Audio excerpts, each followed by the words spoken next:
The views, thoughts, and opinions expressed in this podcast belong solely to those expressing them and do not necessarily reflect the OSIP Foundation Incorporated or any other group or individual. This podcast may contain dialogue or subject material that could be considered for mature audiences only. All aspects of How You Play the Game and the OSIP Foundation Incorporated are protected by copyright and other state and federal intellectual property laws. Unauthorized use without the express written consent of the OSIP Foundation Incorporated is strictly prohibited. If you're interested in sponsoring How You Play the Game, please email us at podcast@osipfoundation.org. Your sponsorship may be tax deductible. Hey everyone, welcome to another edition of How You Play the Game, the official podcast of the OSIP Foundation Incorporated. Yours truly, Jack Furlong, with you as we talk to you about what's going on as far as the world of sportsmanship is concerned. This is the second episode of the month of August. The year is 2025. As always, you can check us out online at osipfoundation.org. If you'd like to contact the show, please use the email address podcast@osipfoundation.org. On the socials, we're at facebook.com/osipfoundation, X and Instagram at OSIP Foundation, hashtag How You Play the Game. So today, here's what I want to examine. There were two things that kind of happened recently, that one's in the world of sports and one's in the world of entertainment and politics.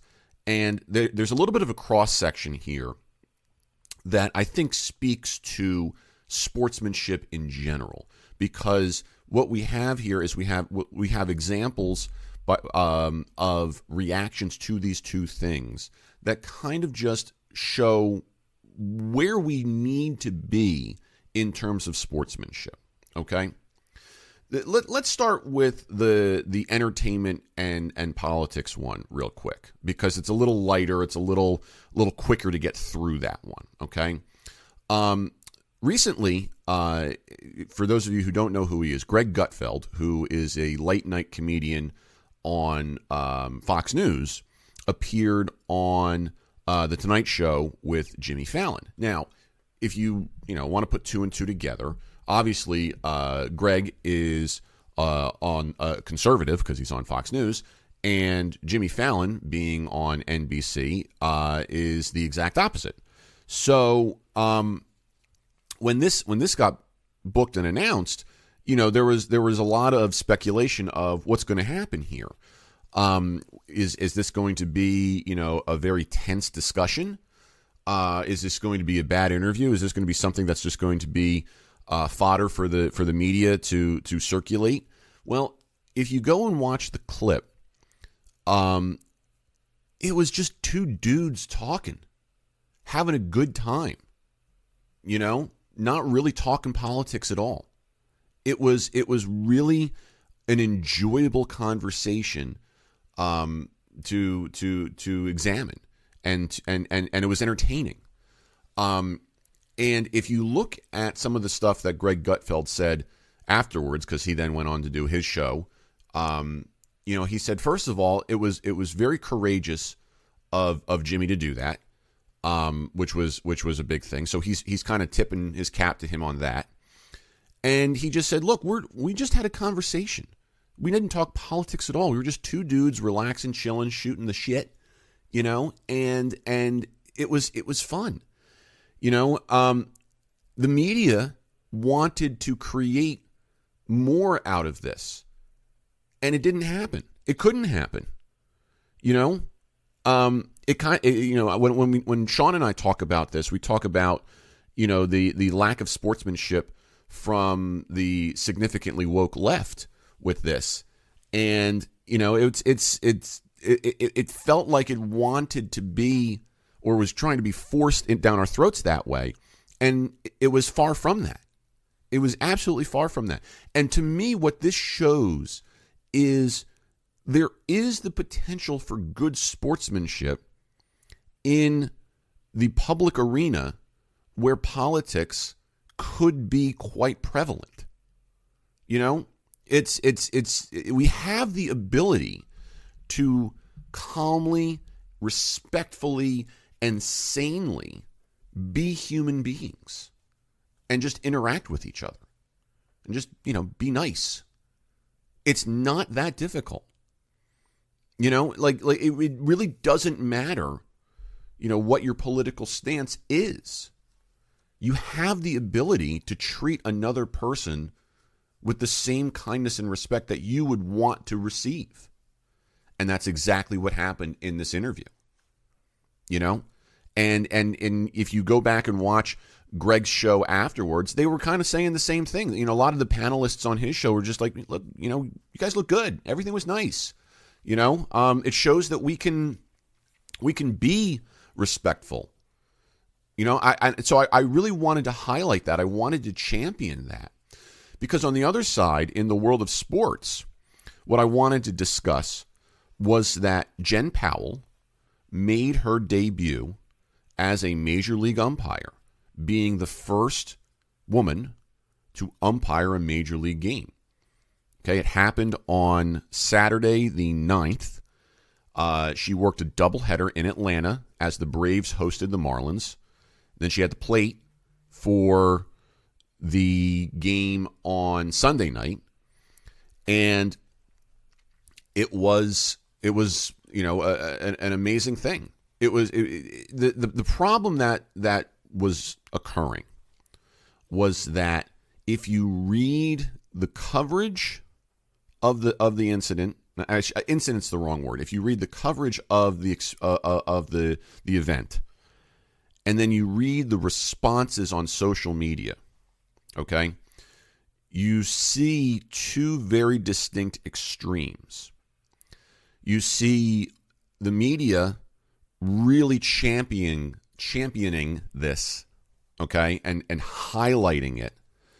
And you see a reaction from the common folk on social media that is the exact opposite. It's very, very wrong. It's very sexist.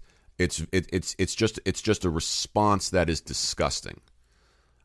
And rather than try and shove an opinion down someone's throat, I wanted to take an opportunity to better understand why this was happening. Okay, and so what I did was I talked to a bunch of women in my life who may not be invested in umpiring the way that I am. Okay, and maybe they're just casual baseball fans, and a lot of the women with whom I spoke here are definitely much more conservative. Okay, they're probably Republicans. And I asked them about this. And you know what? They were all for it. They were like, this is great. This is 100% great. Because it doesn't matter if you are a Republican or a Democrat. Okay? The opportunity for a woman to break this barrier is an inspiring thing, just from the standpoint of saying, if I can do it, anyone can do it. It almost, by doing it that way, it almost becomes less about the gender at that point. It becomes more of this idea that, hey, guess what? It doesn't have to be, gender does not have to factor into this anymore. And that's an amazing thing. One of the girls with whom I spoke, was watching it with me, and she said, for me, I if I was her, I just want it to be another day at the office. I don't want it to be about the fact that I'm a woman. And just, and I thought about that. And I was like, man, that is so right. I'd rather just congratulate her based on the fact that she made it. You know how difficult that is? You know how difficult it is to make it up the ranks and officiate a Major League Baseball game? It's tough, okay? I've always said this. It's easier to make the big leagues as a player than it is as an umpire. It really is, because there's only 76 full-time cats working that, and you got less than 20 umpires who were call-ups. I mean, Jen spent 10 years in the minor leagues working her way up. That's a tough thing to do. It's a very tough thing to do, and she did it. It's an amazing thing. Umpires everywhere, regardless of their political background, are cheering for her. That's the most important thing here. So rather than scrolling through the Twitterverse of negativity and seeing people just writing, this is the end of baseball, this is woke BS, DEI at its finest. Guess what? I saw Jen work in spring training, and she's good. Her gender has nothing to do with her ability to officiate a game. She is ready for this. And even someone who is more conservative like myself, I look at this and say, this is amazing. This is 100% amazing. And I wish more people would look at it that way. Because it's not about shoving something down our throats as if to say women need to be able to do this too. It's saying that it's saying gender does not have to be a barrier if you're good at something. That's the true meaning in all of this, is that regardless of race, gender, ethnicity, disability, sexual orientation, or religion, if you are good at a job, you should be able to do it, or you should have an opportunity to do it. You should have an equal opportunity to do it. You shouldn't be treated, better or worse. You shouldn't get special, preferential treatment. Okay, and that's another thing too. I don't think Jen got special preferential treatment because by comparison, she worked her way up the exact same way that everyone else did. She really did. And here she is. It's that simple. And now, and let me look at it just, let me take another side of this for a moment to kind of make it a little lighthearted. All right? Some of the jokes that are being made here about this, yeah, they're kind of funny. Okay? It's nice to be able to be a little satirical. Okay? And I say that because if you go back and you listen to earlier episodes of our podcast, when Dale Scott, the first openly gay official baseball umpire, was on our show, he even said himself, go back and listen. This is from his mouth. Okay? He has said, he'll do something and then he'll stop and he'll say, wow, that was pretty gay. Okay? So there's an ability to be funny. There's an ability to be satirical. There's ability to poke a little bit and have some good-natured ribbing. That's a good thing. So the joke about how, like when Sarah Thomas was the first NFL referee who was a female, she comes out and she, someone says, she throws a flag for something you did 3 years ago. That's funny. But she's still good at her job. Two things can be true at the same time. We can laugh and we can be happy. So I hope everyone takes a moment to kind of think about that. Congratulations, Jen. We're all proud of you. We're rooting for you. That's it for today. Make sure you check us out online at osipfoundation.org, podcast at osipfoundation.org, facebook.com/osipfoundation, X and Instagram at osipfoundation, hashtag how you play the game. Until next time, treat each other with respect.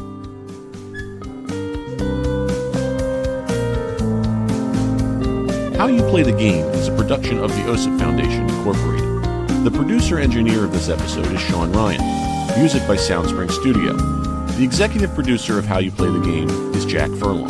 For more information, visit osipfoundation.org.